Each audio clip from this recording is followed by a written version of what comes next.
Estamos en contacto, supongo yo, que con Carlos Matos y Rodrigo Romera. ¿Será cierto esto? ¿Cómo estás, Mario? Sí, estamos acá haciendo un Me enlace parecía, con, me parecía. con la computadora y el celular. Escuchando muy atentamente lo que hablaba Mempo también, ¿eh? Bien, bien. Bueno, sí, él está llevando adelante realmente una misión excelente. Hay unas notas de él en página 12 que se las recomiendo a todos y me parece que ya con eso es más que suficiente. Y después, bueno, las observaciones que vienen, que son típicas de la democracia, donde hay observaciones, las hubo por parte de Alejandro Olmos Gaona, y una pregunta por Naum Klicksberg, y la posición de Mempo, que en términos generales la comparto total y absolutamente.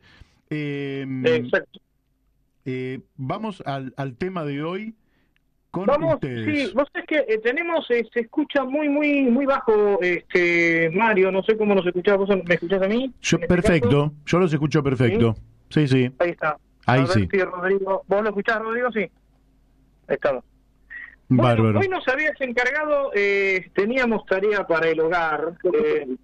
La vez pasada nos preguntabas acerca de lo que se ha hablado en relación a Biden, si una persona con una discapacidad puede estar al frente de un Estado, al frente del gobierno, o no. Y Ujú. es un tema polémico y como hacemos habitualmente en esto, nos gusta enfrentar la situación.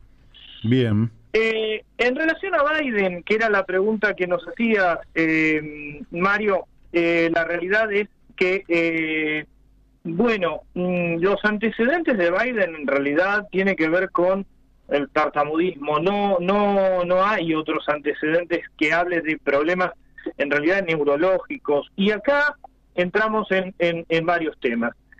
La diferencia entre discapacidad e incapacidad, ¿verdad? Sí. Son dos elementos distintos y realmente en muchos casos, a ver, obviamente que una persona que atraviesa una situación incapacitante no puede estar al frente del ejercicio del poder, eso va de suyo. La cuestión se plantea cuando la discapacidad es utilizada para invalidar o para tirar abajo una reforma, una transformación y, ¿por qué no decirlo también así, voltear estadistas? No estamos hablando de Biden, estamos hablando de la historia. Sí, Ajá. Rodrigo, perdón. En realidad, hola Mario. Hola, En realidad Rodrigo. hay que hacer una clara diferencia entre una situación, digo la audiencia en general, una clara diferencia entre discapacidad e incapacidad. O sea, la situación incapacitante, lógicamente, no tiene por qué estar de la mano de una discapacidad. Sí, una persona puede tener una discapacidad y no estar incapacitada en lo más mínimo. Bien, digo, te escuchaba, digo, por ahí que la gente tiene que entender esa diferencia que tiene que quedar muy clara. Cuando hablábamos Sí, con los yo Ramos, Daniel, escúchame, no, quería hacer una reflexión sobre esto que dijeron, porque en realidad incapacidades tenemos todos. Digamos, yo me siento totalmente incapaz de correr 100 metros en una carrera en las Olimpiadas. Me siento totalmente incapacitado para hacer eso. Claro, O para acá hacer... Daniel entra también Daniel a jugar la cuestión de las incapacidades cuando son declaradas jurídicamente, ¿no? Pero vos sabés que estoy tratando de hacer un puente, vos sabés que tenemos un pequeño inconveniente con el audio. Ajá. Aclaro esto porque Rodrigo me está escuchando a mí. Daniel estaba trazando esa diferencia, Rodrigo, entre la incapacidad y discapacidad y que todos tenemos ciertas incapacidades. Pero cuando se planteó el tema de Biden, nos pusimos a rastrear y encontramos ya en él, hace más de 3.000 años, un gran reformador que fue Akenatón, desde la 18ª dinastía, de Egipto, del Imperio Nuevo. Ustedes saben que Akenatón, bueno, no vamos a relatar la historia de Akenatón porque creo que es ya conocida por todos, el gran reformador, se habla del primer monoteísta, algunos dicen que una monolatría, que barrió con el poder de los sacerdotes al eliminar de ciertas formas politeístas. Y cierta historia en donde se empieza a rastrear algunas cuestiones patológicas, dicen que es muy posible que Akenatón haya tenido cataratas. Esa catarata, al ir avanzando, hizo que en un plazo de 5 años, que fue cuando él introduce la reforma, él lo que distinguiera fuera ese contraste entre luz y oscuridad, desapareciera de algunas formas y considerar que lo único verdadero era el sol. Fíjense, el sol como manifestación de Dios, ¿no? Fíjense cómo la discapacidad empieza a gravitar en lo que puede ser una transformación histórica también. Obviamente, alguno podría decir esto es contrafáctico. En realidad se apela a la semiótica médica a partir de ciertos documentos y se llega en cierto modo a esta conclusión. Ahora bien, en el caso de la cultura egipcia, quienes perdían la visión, perdían a su vez el Ka, es decir, la fuerza vital. Y ese hecho, sin duda, fue utilizado para terminar con uno de los principales estadistas de la antigüedad, que fue Akenatón, el gran reformador, ¿verdad? Lo mismo encontramos en otros lugares. Entonces, por eso nos parecía, y en homenaje a la brevedad también, porque tenemos otros compromisos acá con Rodrigo y también con Mario desde Mar del Plata, nos parecía muy importante, Daniel, Mario, marcar esta diferencia, ¿no? Lo que decía Daniel también, una cuestión entre discapacidad e incapacidad, que son dos cosas distintas, y el grave problema también cuando se utiliza la incapacidad como elemento, o la discapacidad como elemento de estigmatización. No sé, Rodrigo, si tenés ahí sobre Biden un poco lo que habíamos encontrado. Sí, yo en realidad lo que encontré sobre Biden es que él tuvo fue asmático, bien, durante un tiempo, fue tartamudo, bien, entre los 20 y los 30 años, y de hecho sufrió 2 aneurismas cerebrales justo en el momento de una de las campañas presidenciales. Bien, quiero dejar en claro que aneurismas cerebrales, yo no soy médico, pero el aneurismas cerebrales tenemos todos, son de alguna manera fallas en el sistema, en uno de las fallas que se encuentran en el sistema sanguíneo, donde las venas les pasa como las cámaras de los autos o de las bicicletas que se hinchan, tienen como una suerte de falla. Eso es peligroso porque puede terminar en un accidente cerebrovascular, bien, pero eso no dista mucho de la discapacidad. La situación asmática tampoco es una cuestión directamente relacionada con la discapacidad, y la que por ahí nos llama la atención, que podría llegar a ser relacionada con una cuestión cognitiva, es el tema de que fue tartamudo.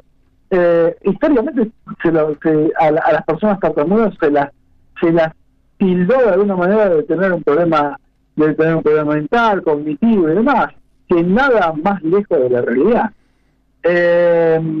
Entonces, nada, es algo que realmente sí, por ejemplo, ha tenido, y esto como a modo de comentario, tuvo 2 situaciones en su vida muy, muy difíciles, que fue la muerte de su hijo por cáncer cerebral y la muerte de su hija y su mujer por un accidente. Tremendo. Eso puede haber ayudado a esta situación de tartamudez cuando murió su hija y su mujer, y puede ser también las situaciones nerviosas pueden ayudar, pero de eso a plantear una discapacidad Cognitiva, mental, cognitiva, estamos muy lejos. Hay otro caso también, para redondear la cuestión de la tartamudez, que es el rey Jorge VI. De hecho está la película, ¿no? El discurso del rey. Sí, claro. Y el emperador Claudio, el emperador romano Claudio, que también... Claro. El emperador romano Claudio, sí. Bueno, eso es mucho más lejano todavía. Iba a citar justamente la del emperador Claudio, que inclusive se hizo hasta una miniserie basada en el libro de Yo Claudio. Pero el caso de Jorge VI se ve cuando él tiene que hacerse cargo de la monarquía y dirigirse al pueblo, al pueblo británico, y atravesar la situación de la Segunda Guerra Mundial. ¿De qué manera? La cuestión de la preguerra al principio, ¿no? De qué manera él inclusive nombra, le da un título nobiliario a la persona que lo asiste. Y bueno, él puede desempeñar, más allá de que Inglaterra son nuestros enemigos. Bueno, esa es otra cuestión. Acá estamos evaluando de qué manera a veces se puede llegar a malinterpretar una situación. Insisto, no estamos haciendo un juicio acerca del gobierno de Biden, Mario, Daniel. Estamos tratando de poner blanco sobre negro en cuanto a la pregunta que nos habías hecho y que nos parecía, antes de dar una respuesta a priori, si bien medianamente teníamos una posición tomada, preferimos sondear en estas cuestiones. Ahora, yo les hago una pregunta que tiene que ver con justamente la inteligencia. Cuando yo era pibe, se hablaba de un coeficiente intelectual. Y yo decía, no puede haber nada menos inteligente que medir la inteligencia en una línea, ¿no? Es decir, uno tiene 150, el otro 200, 250. Sobre un segmento, sobre una línea, tomamos un segmento y eso mediría algo tan increíblemente complejo como es la inteligencia. Actualmente se habla hasta de 12 inteligencias distintas que habitan en el ser humano. Ya no era una y un coeficiente, después hubo un libro que eran las 7 inteligencias, ahora se habla de 12 inteligencias. Cuando alguien pierde una capacidad, digamos, sensorial de cualquier tipo o motriz, etcétera, no, al mismo tiempo eso no se compensa con el desarrollo de una de estas otras formas de inteligencia. En realidad es casi un mito esto, que la naturaleza compensa. A ver, casi, no totalmente, casi.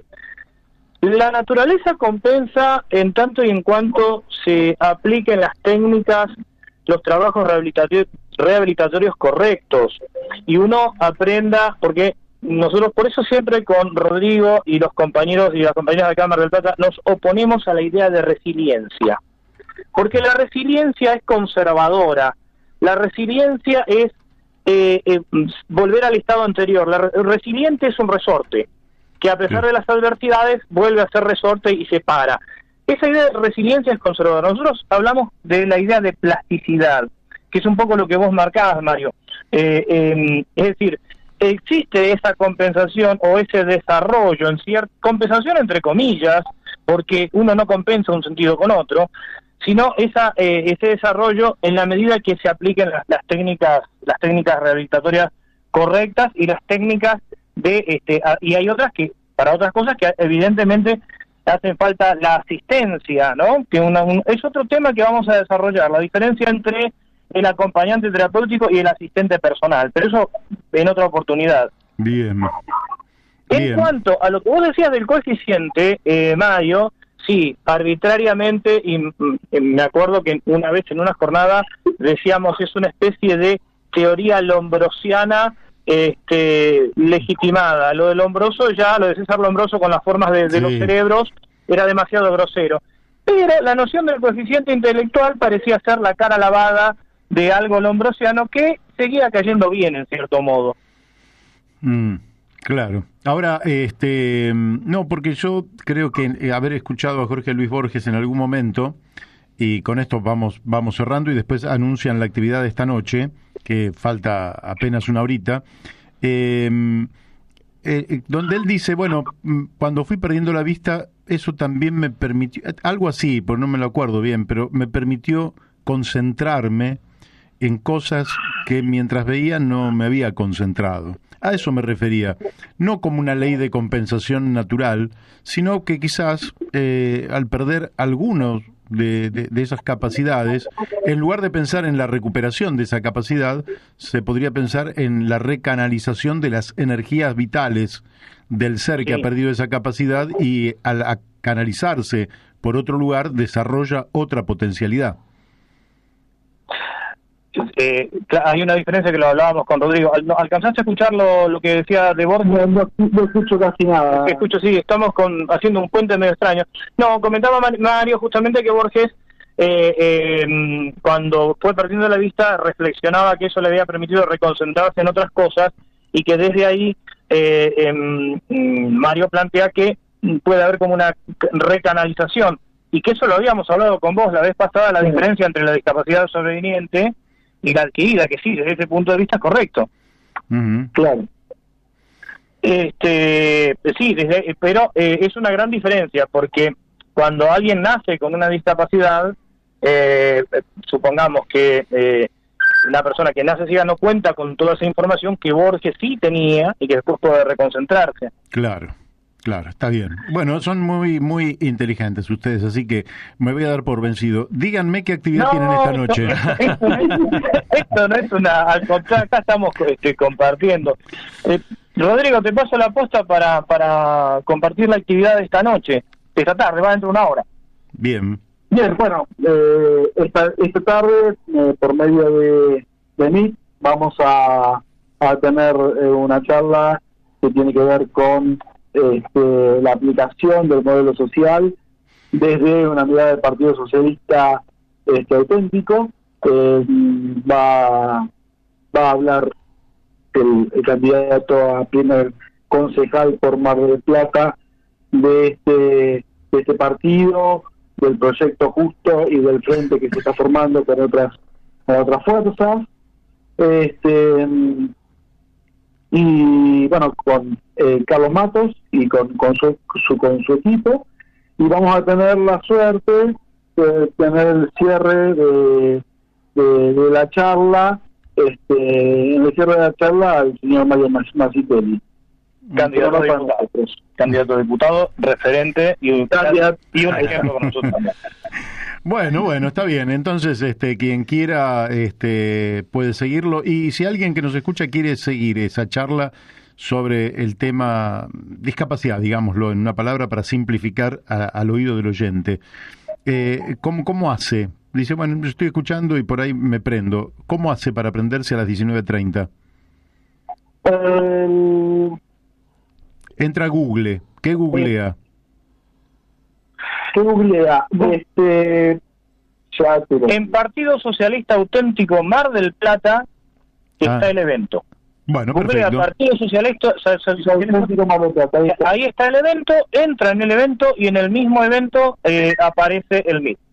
Excelente. Sí, porque darles dictar el link sería medio imposible, no sería muy... No, pero directamente googlean Partido Socialista Auténtico Mar del Plata y ahí 7:30 se conectan y ya está. Carlos Matos, Rodrigo Romera, muy buenas tardes, muchísimas gracias y nos vemos en un ratito y el viernes que viene la seguimos. Muchas gracias, Mario, Daniel, un fuerte abrazo para todos los oyentes de la radio y nos encontramos en un rato, Mario. Dale, bárbaro. Chau, hasta luego. Bueno, como siempre, sumamente interesante porque te abre otras dimensiones.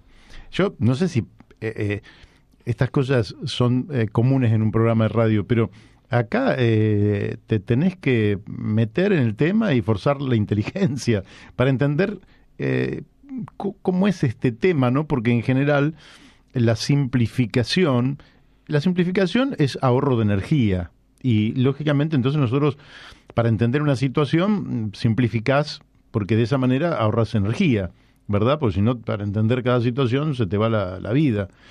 Ahora, hay cosas que no se pueden simplificar tanto al punto de no entender nada. Es decir, hay un punto donde la simplificación es no entender nada. Siempre me acuerdo de ese por ahí ya lo dije, pero dicen que había una conferencia de Albert Einstein donde el tipo desarrollaba toda su teoría de la relatividad.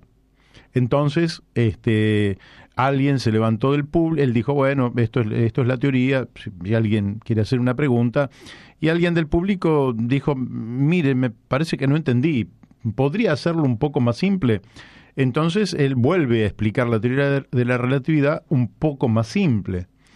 Y termina de dar su conferencia y dice, y alguien se levanta y dice, ¿no podría hacerlo un poco más simple? Y él le dice, sí, lo puedo hacer un poco más simple, pero ya no es la teoría de la relatividad.